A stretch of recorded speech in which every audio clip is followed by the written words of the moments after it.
జగన్మోహన్ రెడ్డి నిన్న బయలుదేరటం చూస్తుంటే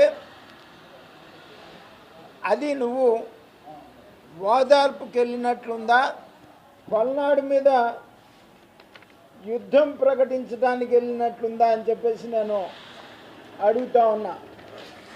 పూర్తిగా 100కి 100 పాళ్ళు నాగమల్లేశ్వరరావుకి చావుకి కారణం వైఎస్ జగన్మోహన్ రెడ్డేను.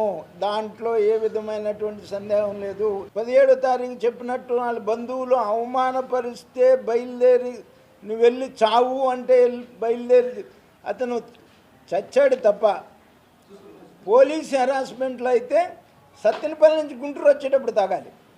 కానీ నీ బంధువుల హెరాస్మెంట్ వల్లనే గుంటూరు నుంచి సత్తెనపల్లి బయలుదేరి వచ్చేటప్పుడు చచ్చిపోయాడు. పైగా అతను మందు తాగింది 6వ తారీఖు, చనిపోయింది 9వ తారీఖు, ప్రభుత్వం వచ్చింది 12వ తారీఖు. ఇక ఎప్పుడు పోలీస్ హెరాస్మెంట్? నువ్వేసుకున్నటువంటి అధికారులే, నీ అధికారులే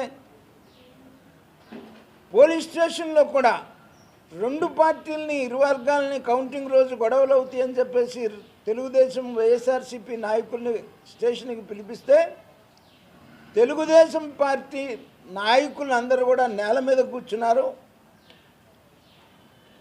ఈ శివనాగమల్లేశ్వరరావు మాత్రం కుర్చీ మీద కాలు వేసుకొని పోలీస్ స్టేషన్లో కూర్చున్నటువంటి సందర్భం. మరి ఇంకా పోలీస్ హెరాస్మెంట్ ఎక్కడ?